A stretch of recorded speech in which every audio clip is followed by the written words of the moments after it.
Ini motor Acer Nitro XZ342 CUS3. Ini motor yang lagi dipakai sama Iksan untuk kerja dan main game. Ukurannya di 34 inch curve 1500R. Ini resolusi yang sweet spot banget sama ukuran monitornya 34 inch, karena 34 inch itu sama dengan 27 inch tapi 21:9-nya. Kalau 7 inch itu kan 16:9. Ini full design dari si monitornya. Iksan pakai di meja 140x70 cm. Dash shelf-nya dia itu di ukuran 80 cm. Dan kalau di meja gua kayak gini ukuran 160x70 cm, dash shelf gua ukuran di 118 cm. Gue pribadi dulu user monitor curve, dan gue pakai Acer juga yang warna putih seri XZ juga yang 30 inch, dan gue cukup lama pakai monitor itu sampai akhirnya gue putusin untuk balik lagi ke monitor flat karena udah bosan aja pakai monitor curve. Nggak enaknya gue pakai monitor curve itu karena ketika gue balik lihat monitor flat, mata gue tuh harus ada adjustmentnya lagi gitu loh. Jadi walaupun memang untuk multitasking di monitor ultrawide itu nyaman banget sih ya, dan area kerja jadi luas. Sekarang gue lagi enjoy pakai yang flat lagi, flat di 27 inch, dan gue kayaknya akan lebih pilih pakai monitor dual screen dibanding pakai ultrawide untuk kebutuhan sekarang. Kalau lu San gimana San? Kalau gue pribadi sih untuk monitor 34 inch ini nggak suka-suka banget, tapi oke lah karena bisa multitasking kan. Kayak gue kalau lagi ngumpulin data untuk konten-konten selanjutnya tuh gue bisa pakai beberapa tab window sama buka Chrome lain gitu loh. Dan untuk main game biasanya kalau misalnya gue yang player Dota itu main Dota, gue kecilin aja sih layarnya untuk tetap di resolusi 16:9. Tapi kalau misalnya gue lagi main Counter Strike atau Apex itu tetap full screen, dan itu menurut gue ya jadi lebih lebar aja sih, jadi musuhnya lebih kelihatan luas gitu. Agak aneh sih menurut gue, karena kalau gue denger dari kalian itu ada yang bilang ketika main game FPS lebih nyaman dikotakin, dan game MOBA justru lebih enak luas. Tapi sebaliknya sama Isan, karena emang dia pro player Dota. Itu perspektif sih ya, dan selera orang juga sih. Katanya kejauhan kalau di Dota untuk ngegeser map sampai pojok-pojok gitu. Monitor ini pakai panelnya VA, dan ini juga salah satu alasan gue kenapa gue akhirnya males pakai ultra wide sebenarnya. At the end gue akan tetap nyaman pakai monitor IPS, walaupun VA itu juga punya akurasi warna yang mostly lebih oke dibanding IPS. Apalagi kalau misalnya kita lihat itu bener-bener di tengah, warna itu lebih akurat di VA dibanding IPS. Cuman memang minusnya kalau VA panel itu soal view angle, kayak dilihat dari kanan kiri itu warnanya jadi berantakan banget, kayak fading banget. Kayak gue lihat dari meja gue ke meja Isan, kalau dia lagi kerja itu warnanya jadi agak pudar ya. Nah, itu kelemahan VA sih. Itu juga kenapa kalau misalnya gue pakai monitor ultrawide VA di setup gue, kadang kalau misalnya gue lagi duduk di sofa sini, terus gue menonton sesuatu, warnanya jadi nggak optimal sih. Beda dengan IPS panel. Nah, tapi memang secara akurasi warna ini tuh oke banget ya. Gamutnya luas sesuai dengan klaimnya dia juga. Yang nyantumin di CIP3-nya itu di 90%. Yang gue dapat sRGB dia tuh bisa dioptimalin di 99,9%.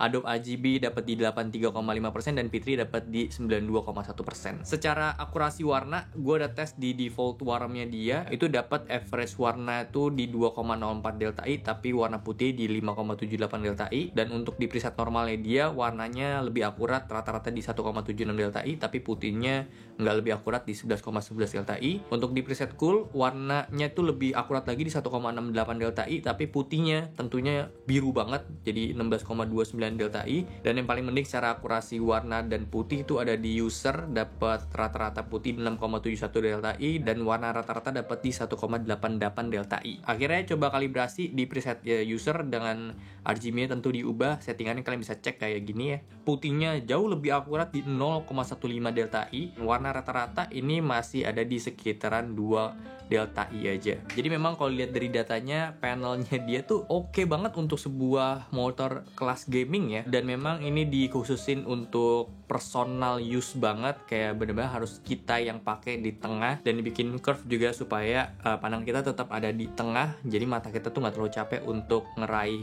pojok-pojok si monitornya, supaya juga warnanya itu tetap optimal. Kalau dibikin flat terus sepanjang ini 21:9, itu pasti warna-warna di ujung nggak akan seoptimal di tengahnya dia. Dengan data ini dan setelah gue coba juga, memang panel ini approve ya untuk kebutuhan konten ya. Kalau misalnya kalian mau edit foto atau video yang base-nya tuh di sosial media, karena sRGB pun kita bisa push sampai 100% ya, mendekati, dan terbilang oke juga untuk ngelihat warna merah, biru sama hijau itu dia sesuai dengan apa yang ada di mata gua. Kayak kemarin Isan juga ada preview foto yang udah gue edit di HP gua. Kalau di HP gua normal-normal aja, dan dibanding sama monitor lain yang kayak gue punya untuk daily driver gue juga ternyata ya bener magenta gitu. Gue bisa bilang cukup untuk kebutuhan content creating. Untuk gaming ini monitor punya performance yang oke juga, 180Hz, dia punya refresh rate, dan dia punya response time itu klaimnya di 1 milisecond. Udah ada support AMD FreeSync juga tentunya, dan ini balik lagi soal kebutuhan dan selera kalian, kebiasaan kalian gimana main game.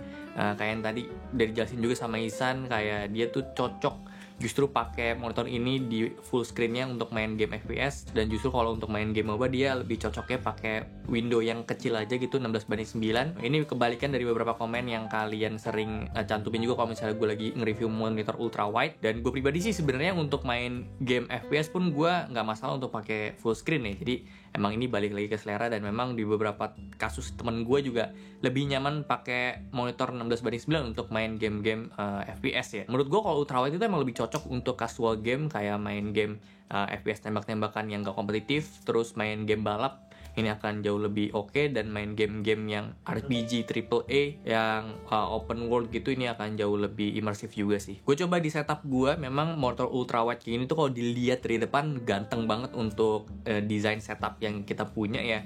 Kayak setup tuh jadi megah gitu loh, tapi memang ya ketika dilihat dari kanan kiri aja sih, kebutuhan ketika gue lagi syuting konten, kan gue jarang banget nih konten yang lurus hadapnya ya, pasti gue agak miring kayak gini, dan kelihatan monitor itu agak fading. Nah itu yang menurut gue tuh kurang nyaman di kebutuhan gue. Jadi ya benar-benar optimal banget ketika kita emang duduk di setup yang udah kita buat itu secara lurus dan personal banget, space-nya buat kita gitu. Dan untuk kebutuhan multitasking tentu ini juga lebih nyaman karena area kerja luas, tapi kita nggak perlu banyak colok kabel dan nggak makan kabel power yang banyak juga. Kalau misalnya kita bikin setup yang 2 monitor ya, jadi ada ekstra kabel display dan kabel power juga nantinya. By the way, untuk port di sini dia ada 2 HDMI sama 1 DP, audio out juga ada, termasuk udah ada built-in speakernya, kakinya bisa swivel, tilt, dan head adjustment. Tapi secara bentuk jujur aja gue kurang suka. Jadi kalau misalnya mau dibikin setup yang lebih cantik ya mending pakai ARM monitor lagi. Harganya dia ada di 4,9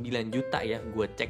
Dia dapat 3 tahun garansi plus 1 tahun accidental damage protection dari Acer-nya. Jadi kalau kesiram, kebanting, itu semuanya di cover ya. Secara warna memang ini gue tes bagus, oke banget. Tapi memang menurut gue sih untuk harganya dia ini termasuk yang nggak paling murah sih ya di kelasnya. Dan kecenderungan di kelasnya dia memang secara spek ini mirip semua ya, 180Hz, 34 inch, 2K. Yang jadi pembeda ya mungkin kualitas panelnya, dan gue belum cobain semuanya juga sih. Jadi itu aja sih yang bisa gue bahas soal monitor Acer XZ342CUS3 panjang banget namanya. Kalau kalian tarik, gue udah taruh linknya di description box. So segitu aja untuk video kali ini. Thank you banget udah nonton. Kalau suka boleh like, share, subscribe, sama ada Hype juga, fitur baru di YouTube. Gue Okto, sampai jumpa di video selanjutnya. Terima kasih. Agak dulu ya mas. Beda dari